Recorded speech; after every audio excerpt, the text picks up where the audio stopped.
Buenas tardes, estimados oyentes. Les damos la bienvenida al episodio número 1 del Faro de la Historia. El tema de hoy será los ocho presagios de Moctezuma. Sabemos bien que la temporalidad indígena se mantiene de forma cíclica, es decir, muy diferente a cómo lo trajeron los españoles con la forma occidental. Entonces, en lo indígena, los momentos físicos y sus fines y sus reciclajes mantienen una vitalidad cíclica, es decir, del quinto sol. Por ello, el tiempo sigue todo su curso. Eh, bueno, esto se puede sintetizar en la frase que decía el fraile Sahagún, que dice más o menos así: otra vez así será, otra vez se extenderá el aquí y el ahora. Lo que se hacía hace mucho tiempo ya no se hace, pero otra vez se hará. A esta idea cíclica se agrega la inminencia religiosa y cognitiva de los indígenas, donde todo está contenido en lo que hay y el porvenir no es una excepción. Sí, sabes que es muy interesante eso, como lo presenta el fraile Sahagún, porque en suma es como la idea cíclica. Y de ahí surge el profundo valor de los signos que le dan los indígenas. Por ello, lo principal aquí o lo que prima es el arte adivinatorio, con los hechos no deseados y que podrían ser peligrosos. Esto quiere decir que la suerte es la que revela la realidad, no lo fortuito. Existen distintos tipos de adivinación, como la meditación profética o la adivinación con cuerda, pero principalmente, como es presagio, hoy hablaremos sobre los Tetzahuitl, que es la palabra en náhuatl de los presagios, es decir, de los hechos extraordinarios. Estos significaban principalmente el fin del mundo y servían mucho a los aztecas para estar advertidos o para ejercer una acción que podía revertir los males.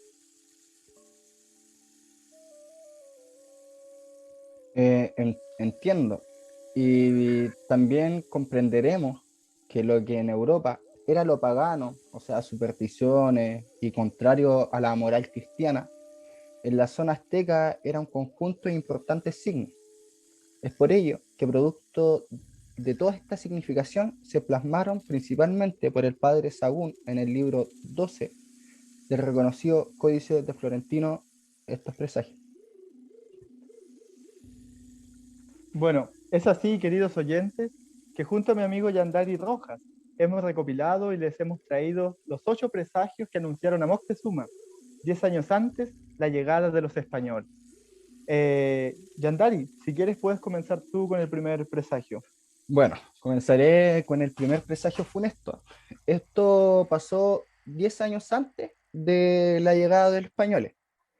Primeramente se mostró este presagio en el cielo. Era como una espiga de fuego, como una llama. Eh, Así que podríamos asimilarlo como una aurora. Se mostraba como si estuviera goteando, como si estuviera punzando en el cielo. Era ancha de asiento y angosta de vértice, bien al medio del cielo y bien al centro llegaba. O sea, esta se ubicaba justo al medio. Y de este modo se veía allá en el oriente, desde el oriente se podía visualizar y se mostraba esta espiga, y también se podía ver durante el amanecer y hasta hacía desaparecer el sol. Eh, para cuando Mm, esto se mostró en el cielo, generó un gran alboroto dentro de claro, la población. Sí, sí, o sea, igual es interesante de que, por ejemplo, que salga una luz en la noche, o sea, y que se relacione con espigas, o sea, con el trigo, o con lo que ellos trabajaban, pues, ¿me entiendes? sí. Es súper interesante. Incluso, bueno, yo al menos hacía la interpretación o lo asimilaba porque esto como que tapaba el sol y aparecía en el amanecer, ¿me entiendes? Y podría asimilarlo o interpretarlo a que podría ser un eclipse que ellos vieron, ya que también estos presagios estaban muy ligados a lo que era la astrología y los distintos fenómenos que ocurrían en la naturaleza. Entiendo. Yo pensé que era como en la noche, me confundí. Pero igual, qué interesante. ¿Sabes que el segundo presagio? Ya. cuenta que se incendió la casa de Huitzilopochtli, el dios era asociado al sol y a la guerra. Y se quemó así, se prendió en fuego sin que nadie le ponga fuego, ¿me entiendes? Y dicen los informantes de Bernardino Sahagún que mientras más agua le echaban, más parecía arder el templo. Entonces es súper interesante porque los aztecas lo vieron como un presagio de mal terrible, porque en la iconografía que ellos tenían, de como representaban los iconos, la conquista de un pueblo se representaba con el fuego, ¿me entiendes? Por ejemplo, cuando ellos conquistaban un pueblo o un grupo humano, lo simbolizaban con el fuego, pero ahora resulta que el fuego llegaba donde ellos, pues, entonces los conquistados podrían ser ellos, ¿no ves? Sí. O sea, ese fuego como que simbolizó ese mal presagio, pues de ahora nosotros nos estamos quemando, nosotros, no somos nosotros los que están llegando con el fuego. Qué interesante. Claro, como que les avisó de una forma, o sea, bastante escondida, podríamos decirle como bastante eh, para interpretar más, pero igual, pues como que ya hay un anuncio de que van a ser conquistados, porque el fuego es la conquista para ellos, ¿me entiendes? Sí, comprendo. Bueno, el tercer presagio también es parecido al segundo. Bueno, pero este ocurrió en una zona que se llama Sumulco, en el templo de Xiuhtecutli, en donde este templo era solamente hecho de paja y cae un rayo y empieza a quemarse. No, no llovía, no lloviznaba, no se sintió tampoco el trueno, tan solo fue como un golpe de sol. No sé si podría explicar más o menos la teología que ellos tenían en aquel entonces sobre los dioses, como de la lluvia y el sol. Ah, sí, sabes que ahora que me lo traes a la mente, me acuerdo o sea, esto del rayo, del trueno, simbolizaban o estaban relacionados con el dios Tlaloc, el dios de la lluvia y la fertilidad. Mm, Eh, entonces, que el dios o la morada del dios Huitzilopochtli haya sido alcanzado por un rayo, no es como nefasto, pero sí que solo se manifestó el relámpago, o sea, que por qué no el rayo. sí, Entonces, igual como que podría ser como que decía algo incompleto o uno de dos, como que le estaba diciendo uno de dos va a pasar, ¿me entiendes? comprendo. O sea, aquí también, no sé, yo analizo que la gente como que no podía comprender, ya que todos estos sucesos le tenían su explicación en los dioses y como que se entrometiera uno y el otro, es como que igual trae cierta confusión, no sé. Sí, o sea, igual es como una relación de un dios con otro, de un símbolo de un dios que ataca a otro símbolo, entonces igual es como bastante complejo esto del politeísmo y el panteón que existía.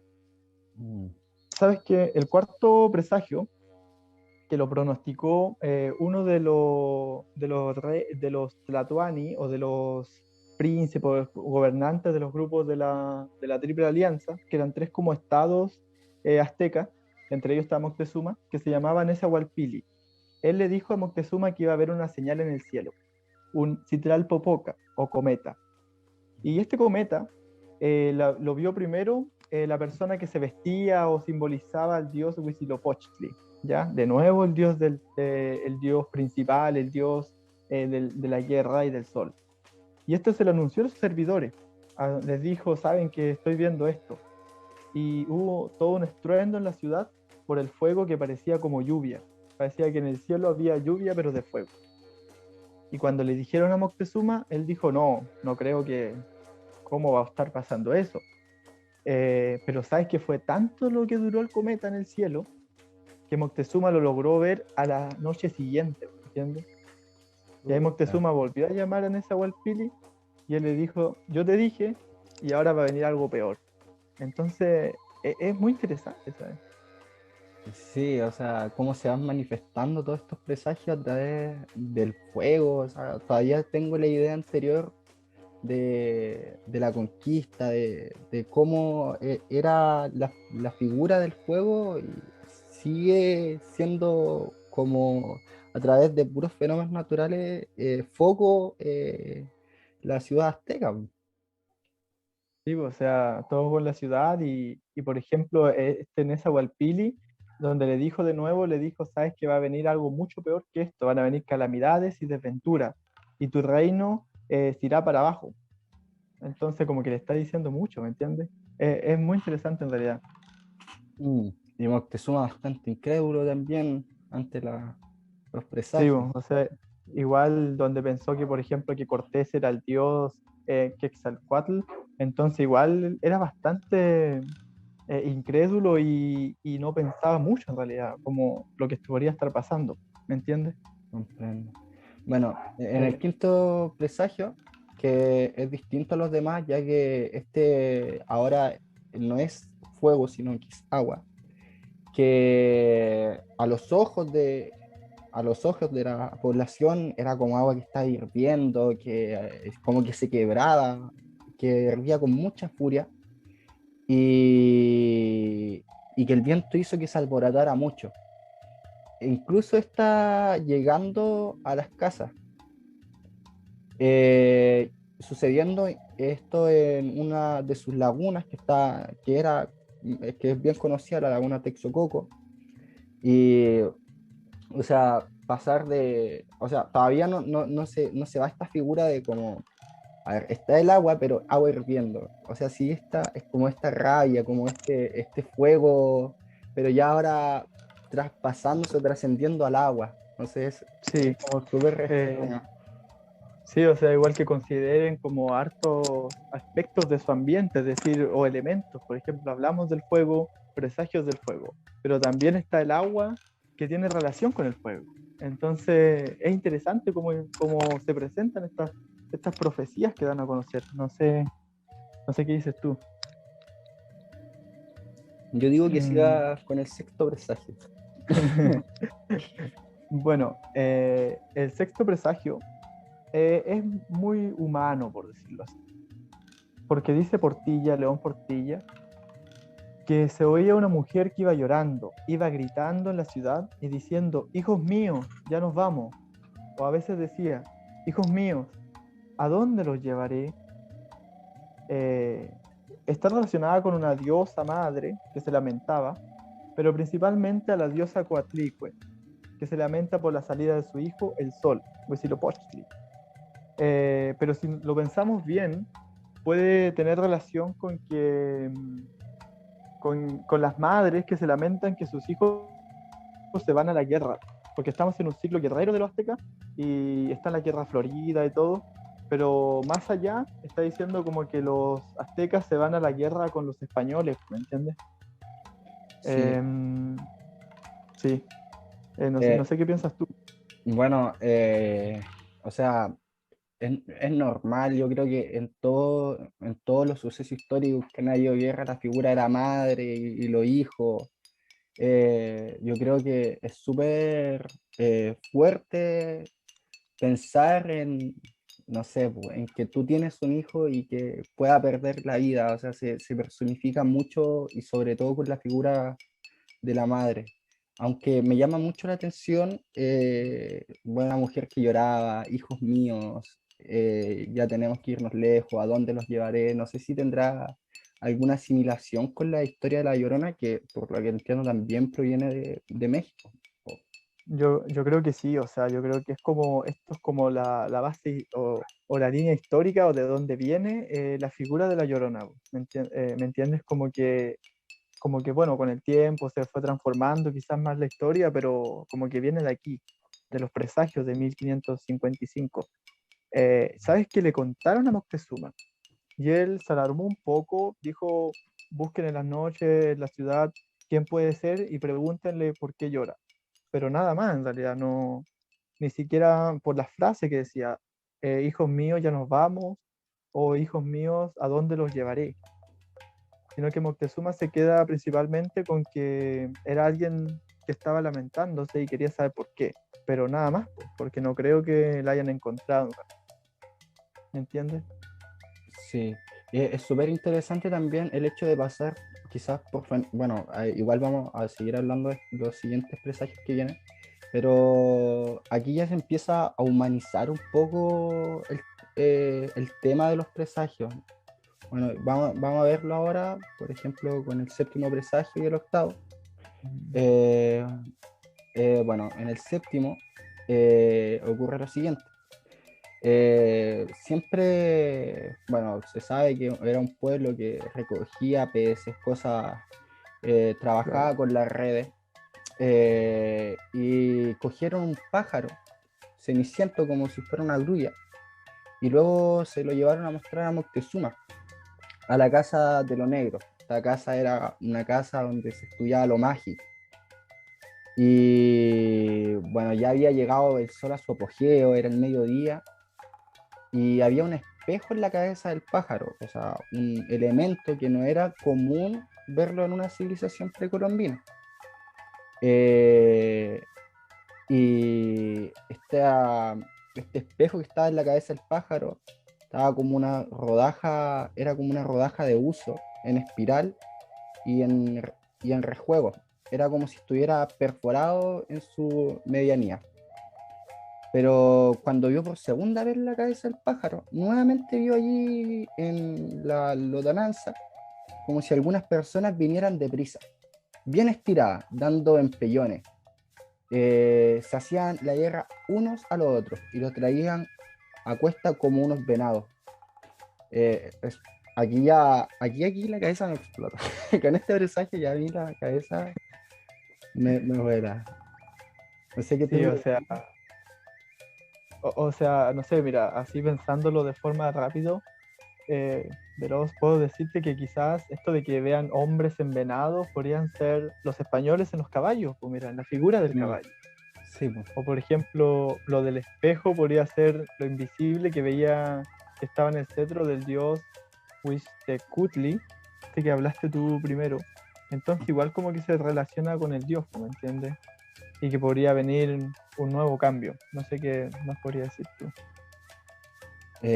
Efectivamente, o sea, ya en este presagio ya empieza a ver a hombres tirados, empieza a Moctezuma en este caso, no sé, quizá a como sentir lo que ya se viene, lo que no sabía o lo que no podía entender de los otros seis, empieza Sí, como ya a asimilarlo un poco. o a ser más claro. Hacer, Pero sabes que en el octavo se ve sobre todo, o sea, está mucho más claro.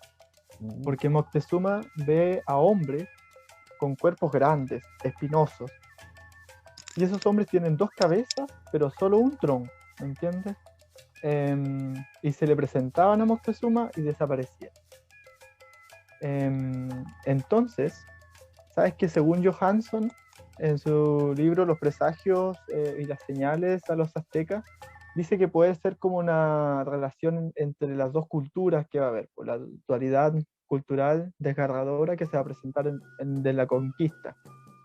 Pero yo creo que también, por ejemplo, de que sea de un solo tronco, puede decir que, y dos cabezas, entonces son como dos grupos, dos líderes o dos culturas, como dice Johansson, y en un tronco podría ser que sea en este lugar, po, ¿cachai? En lo que después serían el virreinato y todo, pero el lugar de la conquista, po, ¿me entiendes? comprendo. O sea, lo último, como decía y mencioné anteriormente, estos últimos tres presagios ya son súper claros. O sea, los anteriores te hablan del fuego, y el concepto que ya tenían del fuego, la guerra, y estos últimos tres, ya hablando de la madre, buscando a los hijos, diciendo para dónde vamos, haciendo referencia también al hecho de la madre y los hijos yendo a la guerra, el segundo, con ver a estas personas, o sea, estos venados, y Claro. el tercero ya este choque cultural que pasó, que sucedió. Sí, O sea, o sea, como que va de a poquito hasta terminar en el choque cultural, ¿me entiendes? mm, Y son bastante como terribles, podría ser para ellos. O sea, no es una cosa como que, no, es un cometa, no sé, es un rayo, sino que son cosas que le anuncian muchas cosas, mucho, que son presagios que le anuncian males. y mal es fuerte, ¿me entiendes? Sí, y bueno, hay que bueno, ya aquí ya termina todos estos presagios y hay que hacer una clara diferencia entre lo que son las profecías, Sí, porque esta última necesita una espera. O sea, no son signos que se ven de golpe en un acontecimiento extraordinario. O sea, se claro, diferencian mucho a lo que es un presagio.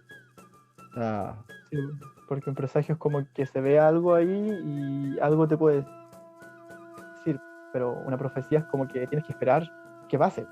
sí, po. O sea, así como los poemas de Nezahualcóyotl. Igual algún día podríamos conversar sobre ellos, ¿cierto? Sí, sí, son bastante Eh, llamativos esos poemas. y algunos son poemas un poco bastante filosóficos, pero en suma estos presagios son muy interesantes, como que te muestran todo lo que estaba en la mente, por decirlo así, de los aztecas, pues de estas personas de México, ¿me Mm. entiendes? Mm, sí. Bueno, para ir finalizando este episodio del Faro de la Historia, reflexionando, se puede entender que, bueno, estos presagios, sabías, Jonathan, que se escribieron en 1555, Ujú. bastante tiempo después de que llegaron los españoles, pues no es que llegaron en 1520 aproximadamente. Eh, entonces, yo estaba pensando y también investigando, eh, y yo creo que esto posiblemente no pasó, ¿sabes? Mm. O yo creo que esto fue como que, o lo natural puede que haya pasado, o sea, un cometa, un rayo o un incendio puede que sí. Eh, pero no creo, por ejemplo, esto de los hombres de un tronco y dos cabezas. Yo creo que es como una forma de los indígenas de poder comprender la situación en la que estaban, po. Por ejemplo, explicar de que por algo o que se les anunció que iban a estar mal, po, porque ya iban a estar dominados por los españoles. No sé si me entiendes. Sí, entiendo. También, Seba, quiero señalar que puede que los mismos españoles afirmaran esta idea de escribir estos presagios, así como para Mm, darle un sentido divino a la invasión de la zona en claro. México. Mm, También recordemos que ellos señalaban a Dios primero en sus viajes y luego a ellos. O sea, fue también todo un encuentro religioso, donde los claro, como los españoles, dioses. sí, po, en donde los españoles pudieron tener el interés de mostrar que el Dios cristiano estaba anunciado y por sobre las divinidades de México, de los mexicas. Claro. Sí, pues yo creo que igual fue como que interés principalmente, o sea, de los españoles que lo escribieron en este códice florentino con el padre Sahagún, pero y también de los indígenas, pues entonces igual es como una cuestión de bastante sincretismo, pero de explicar cada uno su realidad, ¿me entiendes? O sea, o lo que Cada estaba uno dar pasando. una interpretación Sí, a este choque tan interesante que cambió todo el mundo, o sea, cambió todo. sí, pues, o sea, aunque fuera mentira, pero ya le servía, por ejemplo, este mito o estos presagios para decirle, mira, por eso estamos mal o por eso conquistamos a esto, o como una forma de justificación igual, ¿cierto? Sí, po. Mm, sí, es muy interesante el tema. Yo creo que, bueno, hay muchas cosas más que se pueden investigar sobre los aztecas, igual tienen una profundidad muy interesante en su pensamiento también. Hay mucha historia en Latinoamérica, Sí, sobre mucha. todo en la prehispánica. O sea, no es necesariamente con los españoles donde podríamos decir que es toda la historia, sino que comienza también con lo prehispánico, Sí, desde los primeros hombres. Por ejemplo, con los incas, tenemos tantas cosas que se pueden hablar de los incas. también. Mm, La cerámica Valdivia, o sea, hay un sinfín de cosas que se pueden hablar sobre América precolombina. sí, o sea, América precolombina, o esto de los chavín, o de los tiahuanacu en la zona inca, o de los mayas, po. Mm, Ya. sí, yo creo que igual, por ejemplo, como que entiendo a las personas que dicen, no, fue una invasión más que un descubrimiento, porque igual había una adaptación al medio, pues había cultura aquí cuando llegaron los españoles. No sé cómo lo ves tú. Sí, pues, o sea, bueno, como igual nos dan el ejemplo, o sea, nosotros que somos estudiantes de historia, el Mm. ejemplo de que, por ejemplo, en México, o en lo que comprendemos como México, existían ya estados centralizados, ¿entiendes? Claro, Y había una cosmovisión también, había una cultura, o sea, fue un periodo desde el palo indio hasta el posclásico, que hubo una evolución tremenda, tremenda, sí, que fue eh, destruido todo, todo. sí, pues no se consideró nada de... ¿Sabes qué? No sé si hablar de evolución podría ser como una adaptación al medio, se adaptaron mucho más al medio. Pero se destruyó eso, porque igual imagínate, po, un rey, o perdón, un gobernante, un tlatoani, que después de que llegaran los españoles simplemente es un títere, po, ¿me entiendes? Entonces igual el orgullo lo rompieron los españoles, eh, hicieron muchas cosas malas, igual buenas, pero rompieron mucho la cultura que había. Mm, O sea, es que también lo podemos ver con todos los problemas, con los pueblos originarios que pueden haber, tanto como en nuestro país, tanto como en México. O sea, existe, yo creo que está muy internalizada esa rabia interna a lo que se perdió de nuestra cultura. sí, Está o muy... sea, no sé si decir que sea algo totalmente indigenista, o sea, nosotros en la historia uno puede estudiar de varias formas, de varios puntos de vista, buscando, no sé si la verdad, pero yo creo que igual es como que hay que reconocerlo, hay que reconocer que, por ejemplo, los aztecas tenían una cultura maravillosa, o sea, grande en el sentido, o sea, Sí, con otra visión posiblemente, pero tenían la cultura, no era, tenían civilización, podríamos decirlo, y no necesariamente venían como a civilizarlo. hay No que sé si me entender explico. que la historia de los pueblos no comienza con la independencia, esa es de mucho antes, mucho. Sí, o sea, sí, pues, comienza, o sea, está la prehistoria también, pero igual es necesario comprenderla o verla para entender en dónde estamos. Mm. O sea, y ver, por ejemplo, este momento, 1555, de los presagios, o este tiempo donde está, los tiempos en donde, por los mismos ciclos, donde podría llegar el dios Quetzalcóatl, y resulta que llegaron los españoles. La profecía no se cumplió, les fue mal a los aztecas, pero uno como que comprende también esa religiosidad que podrían haber tenido, ¿cierto? Sí. Mm. Yo creo que podríamos ir terminando, Sí, ¿cierto? estuvo muy enriquecedora esta charla. Sí, yo creo que podría estar aún mejor y podemos seguir trabajando para nuestros auditores. Por supuesto. Eh, bueno, en suma, estimados auditores, encontramos que este tema es altamente interesante, pero es mucho más profundo, como hemos dicho. Por ello, los invitamos a investigar e informarse más sobre el tema de forma autónoma y no necesariamente si son estudiantes de historia, sino que también toda persona que tenga interés en la cultura del continente americano, podemos decir. Agradecemos que nos hayan escuchado, que hayan podido darse el tiempo de poder conocer un poco más sobre estos presagios. Y bueno, somos Yandari y Seba, y esto ha sido para ustedes el primer episodio de El Faro de la Historia. Esto han sido las 8 señales de Moctezuma, los 8 presagios. Muchísimas gracias y que estén muy bien. Un saludo.